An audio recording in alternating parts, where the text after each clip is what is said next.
Hello, everyone. Welcome to this episode of my Holistic Living Interviews. I have some really close friends here today to share their story, and I'm so excited that they are willing to share their story with you. This is Stacey and Mason Taggart. They are good friends of mine, and they run our local CSA, Community Supported Agriculture Program, here in the Uinta Basin, where we are located. And they are powerful advocates for eating locally and eating real whole foods. And as you'll see today, as they tell their story about their journey on how they went from really just normal, standard American family to discovering the power of whole foods in their life. So I'm super excited to welcome them to the program. Thank you, Audrey. It's great to be here. Wonderful. So let's kind of start at the very beginning. Stacey, I think this story all started with you. So do you want to go ahead and kind of tell where your journey began? Sure. I think I had poor health for several years and didn't really know that, if that makes any sense. I was often tired and sluggish, but I just kind of thought that was me. I didn't think anything was too unusual until I had our first child, and I was not coming back from that pregnancy and delivery very well at all. And so I just wasn't feeling well and wasn't able to cope with having a new baby and the changes in life, and I was just really struggling. And so went to the doctor and started looking into things, trying to figure out what was wrong. And it was comforting that the blood tests weren't finding anything. And yet it was very frustrating because the blood tests weren't finding anything. And they couldn't figure out what was wrong with me. And so in and out of doctors for months, went to see a specialist at the end and went to him for weeks trying to figure out what was wrong. And finally, I think he was just kind of frustrated and just kind of wanted to wash his hands of the whole thing and said, you don't really fit into this category for a diagnosis. You don't really fit into that category. So I'm going to give you a diagnosis of fibromyalgia. You can put that down on your disability. Here's a prescription for an antidepressant. You're going to want to be on that for the rest of your life. And I was just sitting there like, what? Wait, like what's going on? Because I really thought that I would go and find the source of the problem, fix the problem, and then I would feel better. And we hadn't mentioned anything about disability or antidepressants. Wow.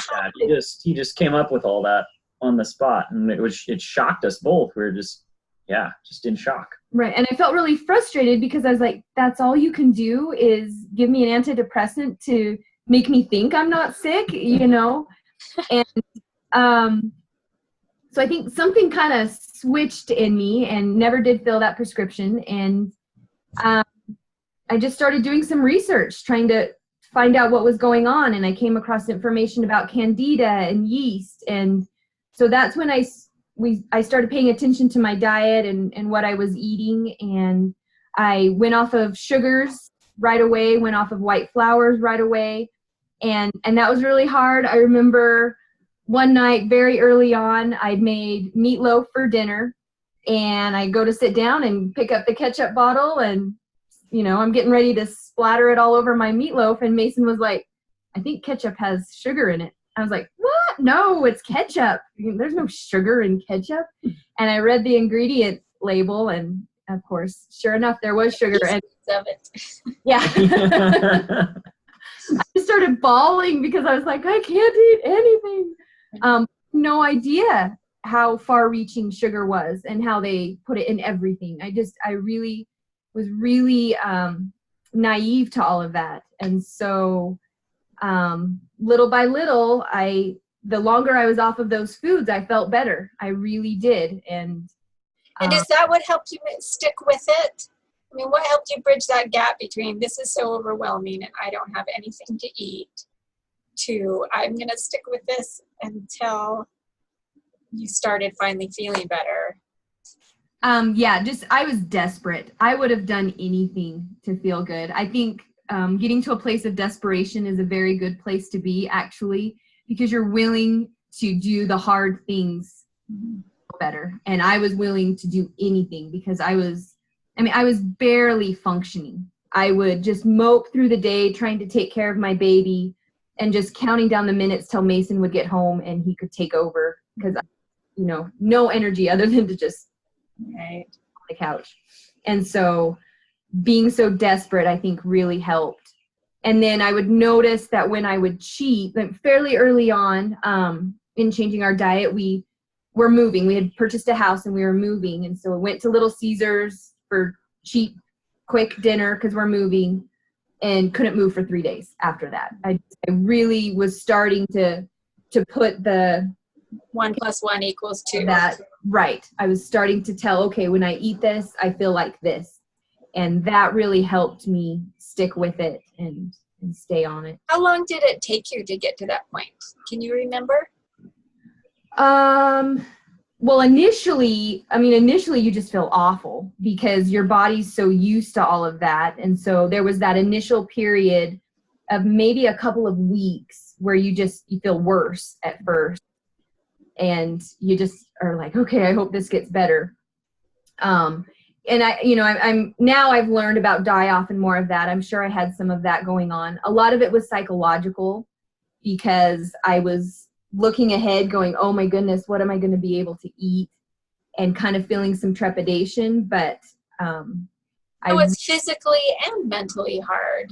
Yes. Oh, absolutely. Yeah. Absolutely.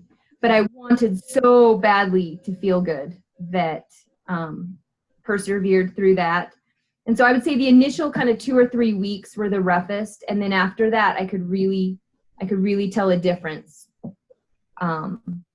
And so, I would go to a church activity and, I can cheat just a little bit and eat a cookie. And then, nope, I can't. And so little by little, I had that feedback loop of what I could eat and what I couldn't. And that taught me. So. Excellent. And what were some of the information resources, maybe blogs or books or things that you read during that time that really helped feed that desire and motivation? Yeah, I read a lot of blogs back then. I had time to sit down and read blogs.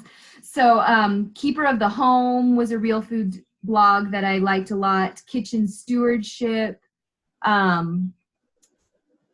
Traditional Cooking School. It was Gnalfaglin's, but I think she might have changed the name. Wardy Harmon is her name. She's over in Oregon. She's excellent. I learned a lot from her. I came across the book Nourishing Traditions and read that. Nina Plank has written several books about real food, read those. Michael Pollan, started reading him. We watched, let's see, what was that documentary? Food Inc. That was around that time, and that really opened our eyes to things. Yeah. And I can get you some more resources too. I'll probably think of more later, and maybe you can. Yeah, we can put them in the show notes. Yeah. Yeah. So. It does. That just really helps paint the pictures for our listeners who are maybe a little bit trepidatious about starting that journey. And I was so thirsty for knowledge and help that I was just eating up everything I could. I didn't feel well and I had a baby, and so I just sat and read, and so, but it gave me hope. I think having hope is probably the most important thing. Yes. That really can pull you through a lot of things. And Mason, where were you during all of this? Where were you at mentally? So, I definitely saw that Stacey was struggling, and I wanted, her to feel better and everything. And when she first started talking about the real food thing, I was skeptical. I thought, I don't know, you go to the grocery store, there's all kinds of good stuff there. It's in the ingredient lists of the things, like it's all food, I don't know. I just thought, what kind of a difference can it really make? And so yeah, I started out being completely skeptical. And then, but I thought, you know what, like if Stacey feels strongly about this, and what else are we going to do? Like we didn't have any other answers. The doctors didn't have any answers for us. So I said, okay, like try it out and see where you're at. But especially like if things cost more money, I was a little bit more like, I don't know about that. We'll have to see. So, but anyway, but I tried to be supportive of her investigations and things like that. But as she started to notice that she was feeling better, then I started to come on board a little bit. But I guess what actually ended up kind of changing things, my first big change for me was when I got sick. I ended up getting really sick for, I don't know, a few weeks or something like that. And so then I started to think more about my own health and everything. And so Stacey had the book In Defense of Food. And she would read Michael Pollan. Yeah, by Michael Pollan. And so she would read me little excerpts out of it. And I found it so fascinating. And he was talking just real frankly and directly about why real food is different than the grocery store boxed packaged goods and things like that. And then it finally clicked and made sense. I realized, it really is different. And to have someone go through and explain it in simple terms that I could understand was really good. And so then like it all made sense. And so then I became, I think, a lot more on board with what Stacey was doing and supportive. So hopefully. Yeah. Yeah. He was very willing for me to, go do whatever you need to do. You can eat the $6 eggs, but the other food's fine for me. But once he started kind of noticing, well, maybe my health's not exactly where I want it to be either, then he became more willing to spend the extra money for himself as well. Yeah. I see that a lot in my clients and other people, that it really has to be personal. Yeah. Before we're willing to make the sacrifices. And that's what's interesting, because you're looking at the eggs and you're thinking, okay, I could buy some, and I don't even know what eggs cost right now at the. Yeah. It seemed like they used to be like $1 a dozen or something like that at the time we were doing this. Right. So why am I going to pay $3, $4, $5 a dozen? But you're not comparing eggs to eggs. You think you are, but you're actually comparing, an apple or an orange or something quite different, because the product itself is significantly different. But it takes a while to realize that. And that was the biggest realization, I think, for me with Michael Pollan's book was that a tomato and a tomato aren't the same thing. The one that's grown in healthy soils, it gets all the nutrients from the soil and all of that kind of stuff. It's a different vegetable than the one that's grown in dead soils with just the basic 3 ingredients. And so they might look very similar, but you're not buying the same thing. And so that really helped me to shift my mind about, okay, well, if I'm making a purchase, I'm actually getting more for my more money. So that was the big kind of change for me. Yeah, learning to kind of look up the food chain, Right. Where are vegetables being fed? So what is Right. in there? What is the chickens being fed that gets then put into the eggs? What Exactly. are exactly. the beef? What is it getting fed? And what antibiotics are getting in its meat and its fat? And I think you can't see it. So out of sight, out of mind. Yeah, exactly. And we were just really naive to that before. Like when we were budgeting and stuff, if we needed a little more money, we always tended to take it from the food budget. And it really took some time for us to learn to value our health, value the way that we felt, value the way that we were able to think and function, until we were willing to say, no, we need to spend this much money and it's worth it. We value this. This is important to us. Yeah. That took some time to get to that place. Yeah, it does. And what was the next big step in your journey?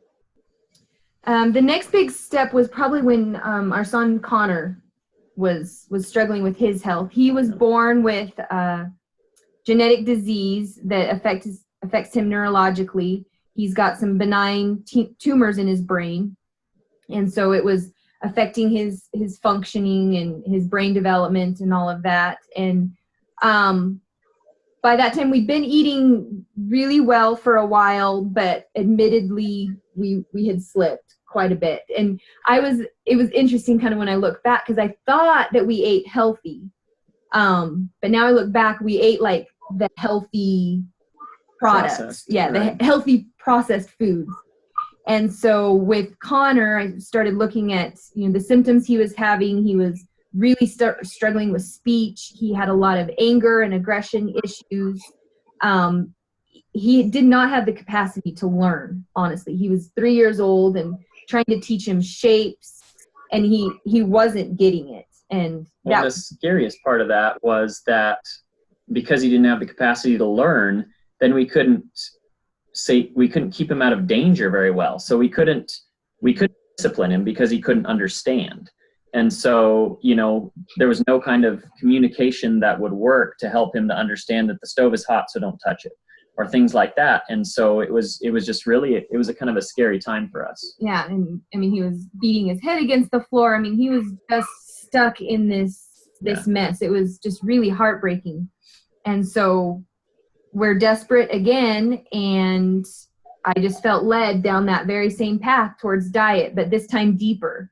This time it was, look into dyes. I came across the Feingold diet, which I will support them from forever on. I think what their work they're doing is tremendous. And that was fascinating for me to learn. And so I started reading labels even more closely. And then I came across unblindyourmind.org and the effects that glutamates, am I saying that right? Glutamates, yes.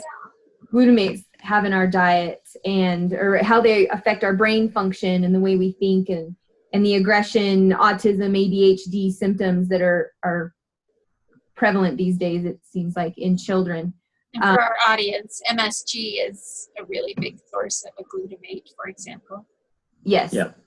And learned that MSG is in everywhere. Yeah, it's in everything. And so at that point, we really cut back our diet even more. But literally within 24 hours of watching our diet, and I'm not sure what we ate in that 24 hours, but taking those things out of our diet, there was a difference in Connor.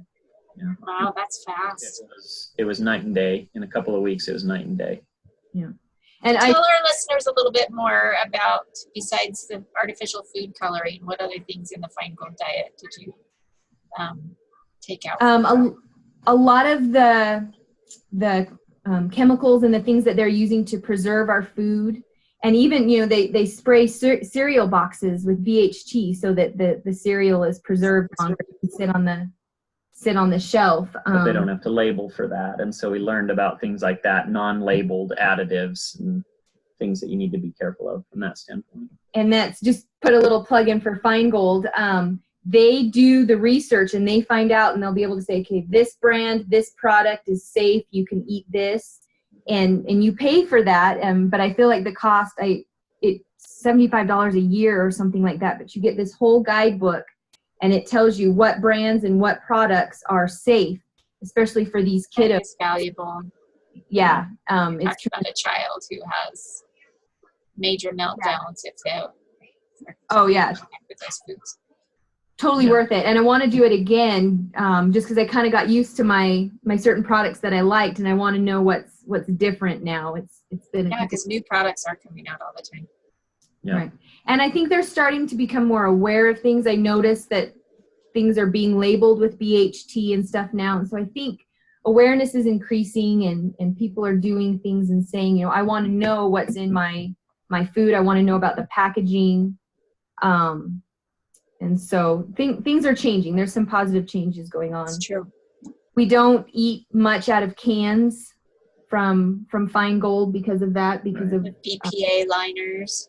Yeah. And so, the preservatives, the colorings, I think, I mentioned that. So flavors. Yeah, just that was kind of the removal of anything fake. So if you look at the ingredient list and you don't recognize it, then just err on the side of safety and don't buy it. Go find something that you recognize all the ingredients as real food. And at that time too, I got really cautious with the products I was using. I threw skincare products or household cleaning products? Household cleansers, laundry detergent, dishwasher detergent. Now everything we use is free and clear. And I can really tell. Connor's our canary in a coal mine. I can really tell with him we go on vacation and use someone else's laundry detergent, we can see the effect in him. And so we're really cautious about those things. So.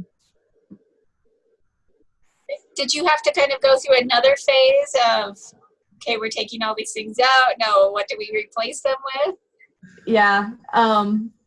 So I tend to kind of jump in maybe a little too much too soon, but we were doing Fine Gold. I came across Unblind My Mind, and Mason was at work, and he came home, and I think the only thing in the fridge was like mustard, and we were drinking raw milk, so the raw milk was safe, but there wasn't much left in the fridge at all. And I had a huge box on the dryer of all the household products, and I was just like, we're chucking it. So I think we ate a lot of oatmeal for a couple weeks until we could figure out what to eat, but it helped, you know.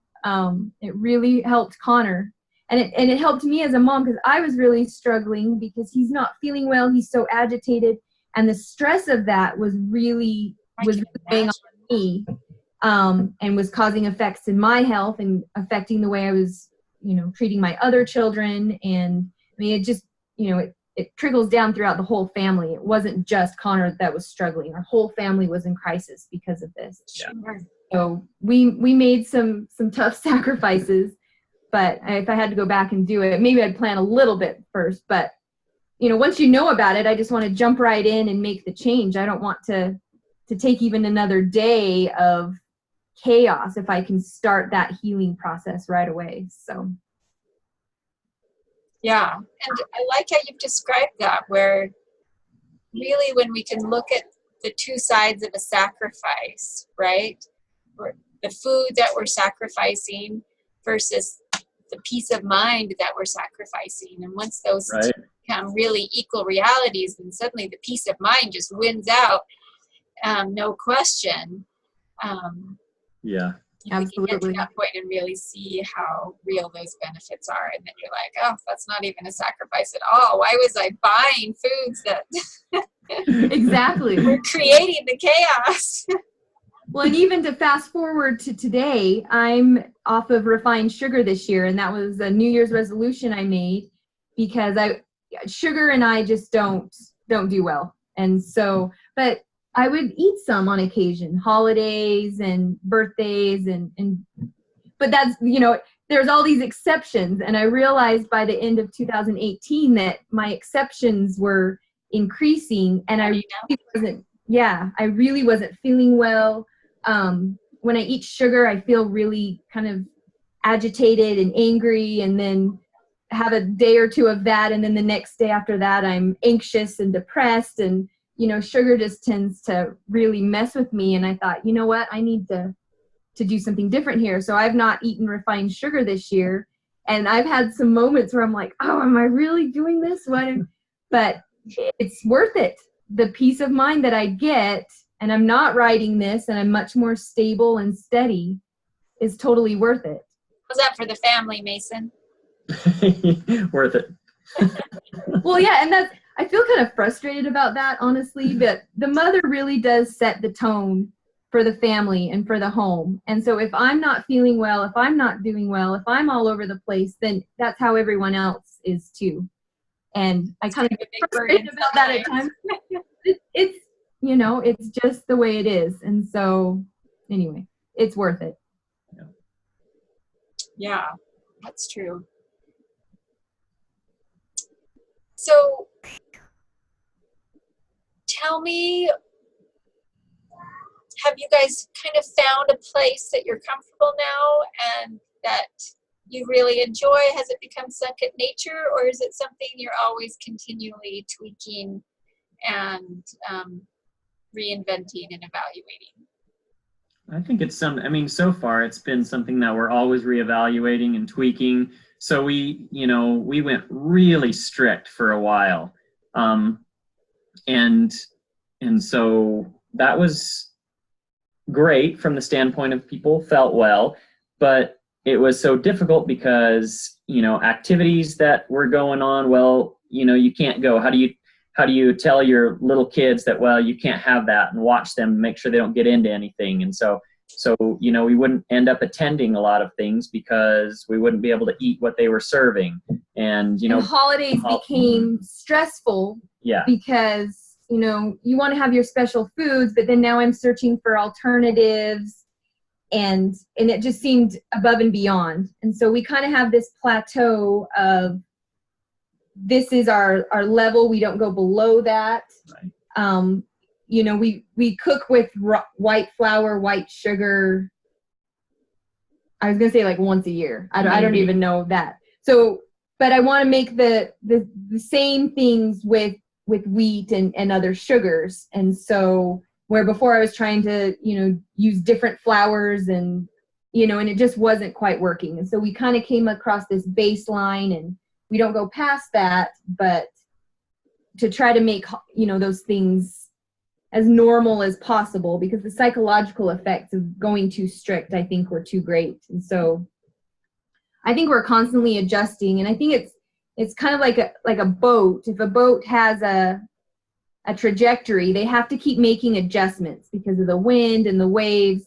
It would be impossible to just get in the boat and go there. And so I think that's what we do, is we're making constant adjustments. And we'll go a couple of weeks and we're like, okay, we've really been hitting such and such too hard. We need to pull back. And I mean, do you think that? Yeah, I think that's for sure. We kind of monitor I think everybody kind of monitors their health a little bit better, and we're just more aware. And so we just kind of see, well, just playing that, you know, what's worth it kind of a game. And so, you know, yeah, you enjoy, you know, good foods and sweets and things like that. But, you know, but then how do I feel afterwards? And so, okay, well, you know, let's for birthdays, let's do this, but now I don't feel so well, so let's eat really well for a while. And yeah, we just kind of see how we're feeling and adjust. Do you mind sharing with our listeners some of your favorite foods? What do you guys like for breakfast and lunch and dinner? And what are some of your go-to really healthy, nourishing things? Roasted vegetables is the first thing that comes to mind. We really like roasted vegetables. You can do all kinds of, you can do broccoli, you can do cauliflower, you can do carrots, beets, you know, onions, you know, pretty much anything you can throw on a pan. You know, we put them broccoli, cauliflower, peppers. I mean, put them in a big bowl, throw some olive oil in there, salt and pepper. You know, and I always like to add turmeric. I think that's really yummy. Smart. And then put it on and throw it in the oven for a while. And so it's really easy. And sometimes we'll get some healthy, Adele's, is that the name? Sausages. So anyway, some healthy sausage and put in with that. And that's been a really easy go-to meal you can do with whatever produce you've got, pretty much. I'm all about hands-off cooking because it's busy. There's lots to do. So whatever I can kind of have cooking without my kind of constant supervision or work.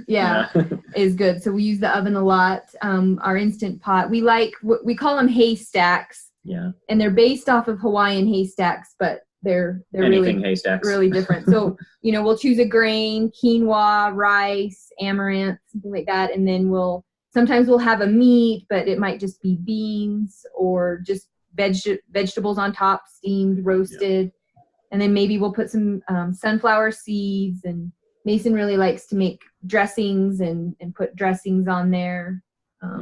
So we're kind of playing around with our breakfasts because, you know, we're so used to kind of the usual fare at breakfast.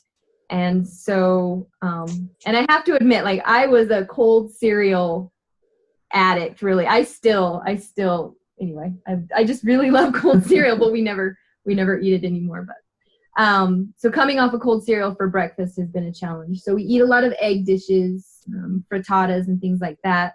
And we'll do oatmeal, but Mason and I have noticed that the oatmeal and grains at breakfast just really don't stay with us. Don't stay with us long, and we'll have a blood sugar drop at 10, 11 o'clock in the morning and need to eat again, but then we want to make lunch, and so it just kind of messes everything up. So for breakfast, we really have a lot of like lunch and dinner meals lately, and then we're starting to have more breakfast at dinner time, which I always thought breakfast for dinner was fun anyway. And so I don't know. I think what I'm hearing you're saying is, so traditional breakfast is high in carbohydrates, you know, toast, oatmeal, cold cereal, that kind of thing, even donuts or whatever. And so high in carbohydrates and low in vegetables and proteins. Whereas your dinner meal is usually when you have your protein and your vegetables. So it sounds like you've kind of swapped those. So you're doing more protein and vegetables for breakfast. Yeah. And then having Which was really carbohydrates for dinner. Excuse me. It was really weird at first having soup for breakfast. It felt so bizarre, but now we're used to it and we prefer that. And then we really do enjoy the grains and carbohydrates at night. Yeah, kind of a fun treat at the end of the day. And yeah, so. Well, and that's interesting because, for example, the Adrenal Reset book by Dr. Christensen, he really advocates that approach of having a little bit of carbohydrate at the end of the day because it tends to lower your cortisol, and which is what you want at night to be able to calm down and relax. And it also, if it's a complex carbohydrates, it also gives you something to sustain energy while you're sleeping, so you don't get low blood sugar during the night to wake you up in the early morning hours. So there's actually quite a bit of scientific evidence to back up what you guys are just doing by your own experience. Yeah, and I'd like to even get more into that because I think those benefits that you were talking about, we could use even more of those. And yeah. I just find it so fascinating just how much you can do just with food. It's just, anyway. And I love how much you know about the exact, like, why that works. And so, anyway. It is. It's amazing. And I geek out on it. My passion. But it's wonderful. Yeah. So, Mason, how about you? Tell me what you've noticed in your health during the last couple of years during this transition. I mean, you felt like you went from kind of an okay baseline. Where would you compare yourself now? So, well, basically kind of my journey was actually starting to feel less well. So at the beginning, when we first got married, I felt great. Like as far as, and I was doing, so at that point too, I was doing an engineering job. I was inside all day long. So it's not like I had much strenuous that I needed to do. So as far as anything from day to day that I thought that I needed to do, no problem. Like I thought I'm healthy, I'm great. I don't struggle at all. And so, but then, over the years we've moved and we have a lot more active lifestyle and with the farming and everything. And I started to notice that I'm not feeling as well. I'm not able to keep up with these things as well as I'd like to. I think I got heat stroke one of the, first years we were doing the farming. And that was really tough to come back from. It seemed like a really long process. And so, just within these last few years, although, I knew the difference and stuff, we just ate that way. That's how Stacey cooks. So it was just kind of natural, but I felt well enough. But the last few years, I just had kind of noticed, boy, I don't feel as well as I'd like to. So I guess, I would do more cheating, when we go to activities and things like that. I would, all right, this is my chance to, grab some, whatever. I'm not getting it home. I'm not that nice person that I'm like, okay, I'm cooking this for me and Connor and then you guys can eat this. No, we're all eating this because that's just what's most simple and better for all of us anyway. So. Right. So then I started to notice and pay more attention to how I was feeling. And so then I started to notice how I felt when I ate sugars and how I felt when I didn't pay attention and I just kind of put whatever into my body. And so, yeah, I think it's been personal experimentation for me that's really kind of changed it as I've, because it's been a consistently improving process in our family. So I don't know that over the last 10 years or 15 years that I would have necessarily noticed a huge jump for me. But then as I've really experimented and kind of done the personal journey, okay, well, today I don't feel well. What did I eat yesterday? Okay. And then so now I really can tell when I eat poorly. And so I've just been kind of doing this ongoing test. Okay, well, what's my balancing point? Where, what do I want to eat? And so, things that I used to, occasionally like Halloween or something, I'd have some candy with the kids. But now, like, I'm not interested in that. I don't feel well when I eat all that stuff. You know, it doesn't matter if it's just once a year. And so anyway, I've definitely noticed, like, I really need to feel well, and with all that I've got to do, so it's worth it. And I don't really miss it anyway. Like, all of the sweets and things like that, like, from a day-to-day basis, I don't think about that. You know, in the evenings, I'm thinking, oh, I really wish we had something. And Stacey's he used to really have a sweet tooth at night, and after dinner he really wanted something sweet, and now I think that happens very rarely. And that's been kind of a big process for you, because I got on this, and I wasn't feeling well for so much of the time, and just so much of the focus was on me, and so I cooked based on what I needed, that I think Mason really had to go through his own journey with it and say, well, okay, this is what I need. And so he adds things to his meals. We've noticed he wants a lot more protein and things, so that he needs to adjust the meals kind of to make it work for him. And so that's kind of That's true. Men really do need something different, especially a man who's got a really hardworking physical lifestyle. That's definitely going to change the macros and just the amount of pure energy that. And I think it took some time for him to become aware of that and to really start listening. But now I think you do, and it seems like it works for you pretty well. Yeah, for sure. Yeah, I really hadn't paid any attention to myself until the last probably 3 years, and then I've started paying attention. And like Stacey said, it's great, and we just figure out, we've got stuff in the fridge, and so if I need a little something extra, I can add some nuts, or I can, add some leftover beans or whatever else to try to add, fry up a couple eggs that I can throw on top of whatever we're eating, just to give me the extra protein I need. And there's a feeling, there's a feeling of satisfaction in when you know what you need. So when I'm out in the field and I'm working and I start to not feel well, before I would kind of just push through and just keep on going. I just got to work. And then at the end of the day, I'd just be wiped out. But now I start feeling these things and I know what it means. And so it just feels, it was stressful before. And now it feels so much better to be able to say, oh, I just need a little bit of protein. So I go inside, grab a spoonful of peanut butter or something like that, and head back out. And then I feel well. And then I've got the fuel that I need to, keep going until lunch or whatever else. And it's freeing to have that knowledge and to have, paid attention to be able to understand those things.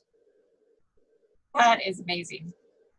Even before, I think I never paid attention either. It was just, I didn't see the connection at all between what I ate and how I felt. I just ate when I was hungry, and then I felt like this. They seemed like two separate things. And then now to realize they're so interconnected. And at first my physical health was so poor that I really focused on that. Now to be able to eat something, and maybe I don't even have any physical symptoms, but I can tell emotionally what's going on based on what I eat. I think kind of becoming more in tune to that and more aware of that it's just been really fascinating. And I think that's kind of our next frontier, is to hone in on that even more and figure out what our bodies really want. And just the fact that we're all different, Connor and I had these struggles, and so, everybody just needs to eat like this, but then realizing, well, Mason needs to eat kind of more like this, and probably our other children. And so figuring out what individually our bodies are, our constitutions, what they need to eat to function the best is probably where we're headed from here. So and I love going back to that haystack meal you were talking about. Those kind of meals really lend themselves well to not having to be a short order cook, but still allowing people to pull together whatever elements are on the table to create their own mix. I know in our house I do that a lot. Like, let's say we were going to have a Cobb salad for dinner, for example. I wouldn't put all those ingredients in one salad and pull the dressing over it and serve it there. I would put them all out separately, kind of buffet style, and then let everyone build their own. And I find that approach to a lot of things just really helps, whether it's individual tastes, individual textures, individual, nutrient needs or macro needs. It can be tricky in a family to really help everybody be happy and healthy. But at the same time, it doesn't take a whole lot to keep it simple enough that it is flexible. Yeah. Those build your own meals, I totally agree. They're really, really helpful. Yeah. And that's one thing that we've done on occasion is you kind of plan the week with a number of those meals mixed in, and then you just sort of make a little bit more of all of your ingredients. And then you can, you just put them in containers that you can put right back in the fridge, put it all out to eat, then close it back up, put it in the fridge, and then you can get it out for the next meal, and you can just kind of tweak it. Once and eat 3 times, huh? Right, right.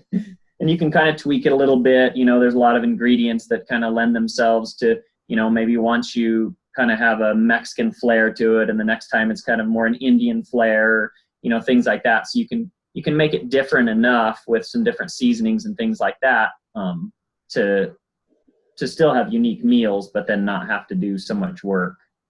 And that's honestly, I don't know that we actually eat the same thing very often at all. Because I really love cookbooks. I really love recipes, but it just seems like now I'm just like, okay, that's a great idea. And then I just kind of go over here and do something like it. And then, Mason will help me out in the kitchen, and he's got kind of the way he does it. And so we kind of have formulas for our recipes than an actual recipe. And so, like, if we may have the same meal twice, but it's totally different, the same kind of basic things. So. Well, and let's bring in the fact that you're growing so much of your own food. And I know that, Stacey, you've studied a lot of Ayurvedic medicine, and they are really big on eating seasonally. And of course, when you're growing your own food, then I imagine you're flavoring your food with whatever herbs are there in season, whatever greens you have, and so you're mixing that into it as well. Yeah, and that's what I've gotten really excited about, is just the seasonal living, and that our bodies need and want different things in spring than it wants in winter. And that's been fun for me to learn and play with. And so I'll be learning more about that as well as we move forward. But yeah. What impact do you feel like growing a lot of your own food has had on your health? Did you notice a difference in how you felt once you started eating food that was, picked the same day that it was grown? Yeah, I notice a lot. To kind of put it into Ayurvedic terms, it's called prana. And prana is energy. And so a plant that has just been picked still has plenty of that prana in it. And when you eat that energy, then you receive that energy and you feel good. If you eat something from the grocery store that was picked a week prior, the prana is significantly less. And so, and you feel that. So I've been excited kind of to be paying attention to that this spring as we started getting things coming in. And like right now, I have a green juice every single morning. It's like I can't even function if I don't make that, because I need those greens and that fresh prana right off. And so I don't know, it might sound kind of hokey to some, but I really feel like that's true. Just the freshness of it, all of those vitamins and minerals, the nutrients are right there. They're that available. And then the longer it sits, the longer it waits. And, it could be weeks, honestly, in a lot of conventional. Yeah, by the time it's harvested early before it's ripe, and then it needs to ship to your grocery store, and then it'll sit in the store a couple days before you buy it, and then it'll sit in your fridge a couple of days before you use it. Right. Yeah. So, yeah, it could easily go for 2 weeks. Right. And so you're just getting a fraction of what was available. And so. It's true. I took a food science class in college, and we had to actually measure the vitamins at the beginning and then after waiting at different segments of time, and things went down over 70%. Wow. Yeah, over the course of a week or two. Really. And then add that to the fact that most farmland has what's the NPK? Well, I'll have to look up this to make sure I've got my facts right, but 40% of the nutrients that it had in the 50s, just because the soils in traditional conventional farming have been depleted, overworked all of these years, that to start with, it's got 40% less of what it had in the 50s, and then plus add to that the wheat. Right, and all they're adding back in is nitrogen, nitrogen, phosphorus, and potassium. those three things. So they're not adding, magnesium and zinc and iron and right those other things. And we're working on building our soils so that we'll have that, but we supplement with those trace minerals and things, and it's huge. It makes all the difference in how you feel to get those little minerals. And what do you guys have to add to your soil in order to make sure your plants have a broad variety? Well, one of the main thing that we're kind of our main nutrient base right now is composted manure. So we have, just locally around here, the animals that graze on the fields around. So that's where our nutrients come from there, and then we will supplement those with some of the micronutrients and things like that. We've got some natural fertilizers and things like that we also add that aren't, a lot of the fertilizers are just the big three, just the just those main nutrients, but the fertilizers that we use are more focused on being broad in their nutrient balance, and so they have a lot of different micronutrients that will then the plants will uptake and be part of that harvest. So we we were going from just an old kind of a really old horse pastures where we started, and so we're really working to get more organic matter and stuff like that. So really a lot of the things come into the soil as the soil gets more alive, as you have all those organisms, microorganisms inside the soil all doing their work. And so that's where we're headed. That's our goal, is to really pile in all the organic matter and get that life going under the soil, and that life then goes up into the plants and then is ours after that. And so always so fascinating to me to just kind of compare the difference between organic farming and traditional farming.